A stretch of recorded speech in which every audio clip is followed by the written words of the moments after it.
Metro' news গুৱাহাটীলৈ আপোনাক স্বাগতম। মই মোহিত চন্দ্ৰ কলিতা। আজি এক অতি গুৰুত্বপূৰ্ণ বিষয়বস্তু লৈ আপোনালোকৰ ওচৰলৈ আহিছোঁ। আপোনালোকে প্ৰায় টিভিৰ পৰ্দাতেই হওক বা বিভিন্ন ধৰণৰ ছ'চিয়েল মিডিয়া প্লেটফৰ্মতে হওক প্ৰায়ে শুনিবলৈ পায় যে অসমৰ পৰা বহিৰাজ্যত কৰ্মৰ সন্ধানৰ বাবে যোৱা বহুতো যুৱক যুৱতীয়ে ৰহস্যজনকভাৱে ইতিমধ্যে মৃত্যুক সাৱটি লৈছে। বহুতো মাকে তেওঁৰ সন্তানক হেৰুৱাইছে, বহুতো পত্নীয়ে তেওঁৰ স্বামীক হেৰাইছে, বহুতো সন্তানে তেওঁলোকৰ মৰমৰ পিতৃক হেৰুৱাইছে আৰু আশ্ৰয় তেওঁলোকৰ শেষ হৈ গৈছে। আৰু সপোন পূৰণৰ বাবে যোৱা এই দুৰ্ভগীয়া যুৱক যুৱতীসকলে কিয় ৰহস্যজনক মৃত্যুক সাৱটি ল'বলগীয়া হ'ল আৰু তাৰ পৰৱৰ্তী সময়ত কোনো ধৰণৰ আলোচনা নহয় আৰু কোনো ধৰণৰ তদন্ত নহয়, আৰু তেনেকৈয়ে এইবিলাক পাহৰণিৰ গৰ্ভত লুকাই যায়। আৰু এই ক্ষেত্ৰত আহি থকা দিনত যাতে কোনো ধৰণৰ এনেকুৱাকৈ দুৰ্ভাগ্যজনকভাৱে যুৱক যুৱতীয়ে মৃত্যুক সাৱটি ল'বলগীয়া নহয়, তাৰ বাবে আপোনাৰ মোৰ আৰু সকলোৰে কৰণীয় আছে। চৰকাৰৰ কৰণীয় আছে, আইন ব্যৱস্থাটোৰ কৰণীয় আছে আৰু আৰক্ষী বিভাগৰ কৰণীয় আছে। আৰু এই গোটেই বিষয়বস্তুবিলাক আজি আমি সঠিকভাৱে জানিবলৈ আমি আহি পাইছোঁহি গুৱাহাটী উচ্চ ন্যায়ালয়ৰ জ্যেষ্ঠ অধিবক্তা বুলেন চৌধুৰী ডাঙৰীয়াৰ ওচৰলৈ। তেখেতে বিগত 15 বছৰ কাল ধৰি বিভিন্ন কেছ মোকৰ্দমা তেখেতে অতি সফলভাৱে তেওঁ জয়ী হৈছে আৰু বিভিন্ন ধৰণৰ আইনৰ ক্ষেত্ৰত তেখেতৰ সুনাম আছে। আজি আমি তেখেতৰ ওচৰলৈ আহিছোঁ। তেখেতে আমাক বিস্তৃতভাৱে জনাব যে আহি থকা দিনত আমি কেনেদৰে আগবাঢ়িম আৰু চৰকাৰে আমাক তথা আইন তথা আৰক্ষীয়ে আমাক কেনেদৰে সহায় কৰিব। এয়া বুলেন চৌধুৰী ডাঙৰীয়া। বুলেন চৌধুৰী ডাঙৰীয়া, আপোনাক মেট্ৰ' নিউজলৈ স্বাগতম জনাইছোঁ। ধন্যবাদ। হয়, ধন্যবাদ। মই আমি দুখেৰে এটা দুখৰ বিষয় আমি আলোচনা কৰিব লৈছোঁ। বিষয়টো হ'ল আমাৰ ইয়াৰে যুৱক যুৱতী বাহিৰত গৈ কিবা কৰ্মৰ সন্ধানত বাহিৰত গৈ বহুত ল'ৰা ছোৱালী মৃত্যুমুখত পৰিছে। তো আমাৰ এই যিটো চেঞ্চিটিভ ইছ্যু, এইটোতো এটা বিষদ এইটো নিউজত আমি পাই আছোঁ। যোৱা বেংগলোৰত 4জন মিচিং মানুহ আমাৰ লখিমপুৰৰ পৰা যোৱা উদ্যমী যুৱক ঢুকাইছে। তেওঁলোকে কৰ্মসূত্ৰে বেংগলোৰত গৈছিলে। আৰু এটা নিউজত আমি পাইছিলোঁ কিছুদিন আগত কেৰেলাত মৃত্যুমুখত পৰিছে। তেওঁলোকে অসমৰ পৰাই গৈছিলে। এতিয়া মৃত্যুমুখত পৰাৰ বিষয়বস্তুটো কি? ইয়াত হয়তো কিবা এটা ৰহস্য লুকাই আছে। নহ'লে অসমৰ ল'ৰা ছোৱালীয়ে কিয়, আমাৰ অসমৰ ল'ৰা ছোৱালীবিলাক কিবা এটা কৰ্মসংস্থানৰ কাৰণে, সৰু সৰু এটা কামৰ কাৰণে ইয়াৰ উদ্যমী ল'ৰা ছোৱালীবিলাক তাতে যায়। বিশেষকৈ যদি আমি চাওঁ, যিখিনি আমাৰ ল'ৰা ছোৱালী ঢুকাইছে তাতে, তেওঁলোকে কিবা ইণ্ডাষ্ট্ৰীয়ে হওক, কিবা ফেক্টৰীয়ে হওক, যিখিনি আমি নিউজত পাইছোঁ, তাতে কিবা কৰ্মসংস্থানৰ কাৰণে তেওঁলোকে তাতে গৈছে। আৰু তাতে গৈ ৰাতি ৰুমত মৰি আছে। কিছুমান আমি নিউজ পাইছোঁ, ইয়াৰ পৰা ট্ৰেইনত গৈছে, ট্ৰেইনত গৈ ফোন কল এটা কৰিছে ঘৰত যে এইটোৱে মোৰ লাষ্ট কল, হয়তো অলপ কিছু সময় পিছত মৰিম। তাৰপিছত পুলিচে খবৰ দিছে, পিছদিনাই পুলিচে খবৰ দিছে যে আপোনাৰ ল'ৰাজন ঢুকালে। এইটো কি এটা পলিটিকেল মাৰ্ডাৰ নে? আমাৰ অসমৰ মানুহবিলাক গৈ তাতে বাহিৰত কাম কৰিব গৈছে কাৰণে তাৰে মানুহে মাৰে? এটা ৰহস্য হৈছে।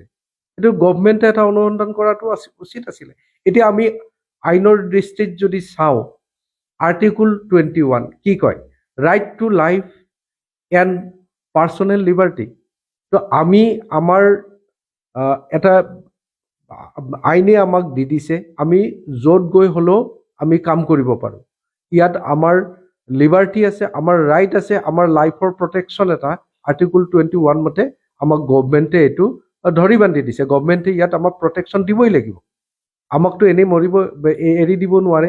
এতিয়া কৰ্মসূত্ৰে আমাৰ আৰ্টিকল 19 ক্ল'জ 1 D&E কি কয়? Freedom of movement. তো আমি আমাৰ অসমৰ মানুহে হওক বা কেৰেলাৰ মানুহ বা আজি বেংগলোৰৰ মানুহ অসমত আহি কাম কৰিব পাৰে। ইয়াততো কোনো বাধা নাই।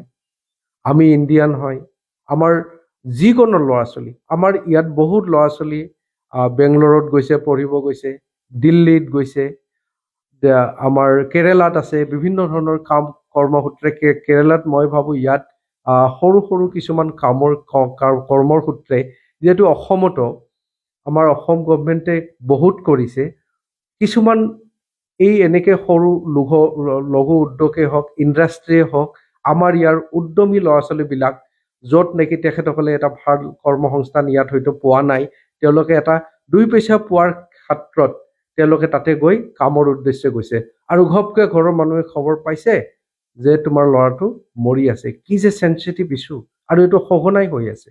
আমি যোৱা নিউজ খুলিলেই আমি খবৰ পাওঁ আমাৰ নৰ্থ ইষ্টৰ ল'ৰা ছোৱালীবিলাক ঢুকাইছে। লখিমপুৰৰ যোৱা ইনচিডেণ্টটো এটা বহুত চেঞ্চিটিভ ইছ্যু। সেইকাৰণে আমাৰ গভমেণ্টৰো কৰিব লগা ইয়াত বহুত কাম আছে। তো এতিয়া মৃত্যুৰ আগত যদি কোনোবাই ফোন কৰে মই কিছু সময় পিছত মৰিম, এতিয়া ঘৰৰ মানুহে বেংগলোৰৰ পৰা আছে, ঘৰৰ মানুহে কৰিব কি? তেওঁলোকৰতো একো কৰিব লগা নাই। আৰু যিখন ঘৰত হয়তো ফোন কৰিছে, তেওঁৰ হয়তো ভাল এটা ফোনো যে কৰিব পাৰে, তেওঁৰ কমিউনিকেশ্যন বা কিবা একো নাই, যেনে তেনে খাই আছে কাৰণে কিবা 2 পইচা ইনকামৰ কাৰণে আজি বেংগলোৰত বা কেৰেলাত বা অসমৰ ল'ৰা ছোৱালীবিলাক বাহিৰত গৈছে। এতিয়া এই ক্ষেত্ৰত আমি যিখিনি দেখিছোঁ যে ইণ্টাৰষ্টেট মাইগ্ৰেণ্ট ৱৰ্কাৰ, ইয়াৰ ওপৰত এক আছে, 1979ত এখন সুন্দৰ এক বনাইছে, আৰু সেইখন এমেণ্ড কৰি 2020তো আমাৰ ৱৰ্কাৰৰ কাৰণে ইমপ্লিমেণ্ট কৰিছে। বাট ইয়াৰ এৱাৰনেছ, এজন এমপ্লয়ী তেওঁ কেনেকৈ প্ৰটেকশ্যনটো ল'ব? ছাপ'জ আজি ৰাতি এটা ইনচিডেণ্ট বা কোনোবাই ভাবুকি দি গ'ল যে তোমালোকে ইয়াত নাথাকিবা, তোমালোকক আমি কিবা এটা কৰিম। যিখিনি ইনচিডেণ্ট দেখিছোঁ, বহুত টেলিফোন কৰে যে মোৰ ইয়াত কিবা এটা হ'ব পাৰে, মোক মানুহে দম দিছে, বা লোকেল মানুহে আমাক ইয়াত বিভিন্ন ধৰণৰ টৰ্চাৰ কৰিছে।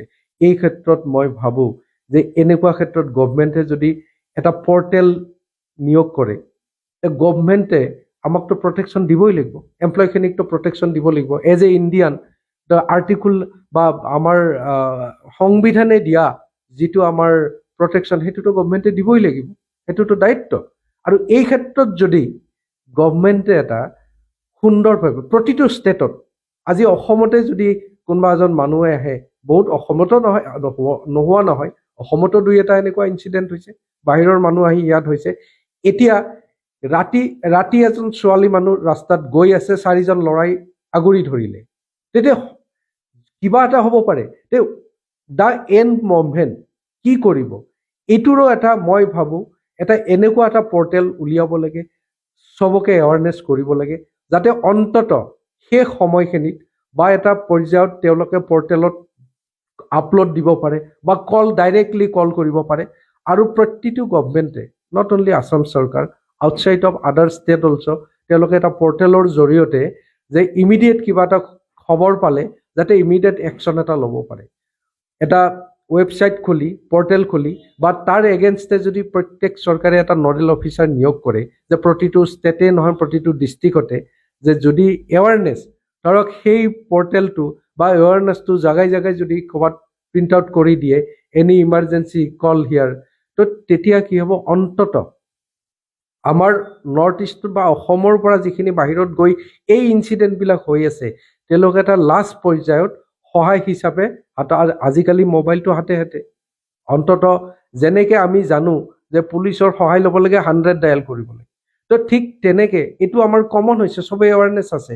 কিন্তু লেবাৰ প্ৰটেকশ্যনৰ ক্ষেত্ৰত আমাৰ ডেফিনেটলি এটা আমাৰ এনেকুৱা পৰ্টেল হ'ব লাগে, যিটো নেকি প্ৰত্যেক ষ্টেটতে হওক, অসমতে হওক, এইটো অসম চৰকাৰে এইটো এটা ইমপ্লিমেণ্টেশ্যন কৰে, আৰু প্ৰত্যেক ষ্টেটে বা প্ৰত্যেক ডিষ্ট্ৰিক্টতে নডেল অফিচাৰ কৰি যাতে কমিউনিকেশ্যন, লেবাৰ ক্লাছটো কমিউনিকেশ্যন কৰিব পাৰে, তেওঁৰ মৃত্যুৰ পৰা হাত সাৰিব পাৰে।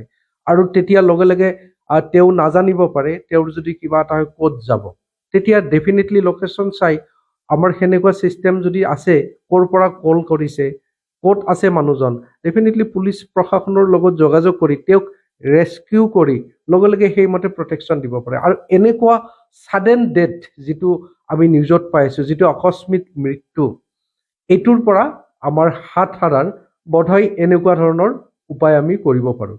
কাৰণ এইটো চৰকাৰে অলপ চেঞ্চিটিভ যিহেতু ইছ্যু, আমাৰ ল'ৰা ছোৱালীবিলাক কিবা কৰ্মসূত্ৰে বা পঢ়িবৰ ক্ষেত্ৰত হওক, কাম কৰিব বাহিৰত গৈছে, বাহিৰত গৈ যদি মৃত্যুবৰণ কৰে, তেতিয়া আমাৰ এই অসমৰ ল'ৰা ছোৱালীবিলাক বা সেই ফেমিলিটোৰ কি হ'ব?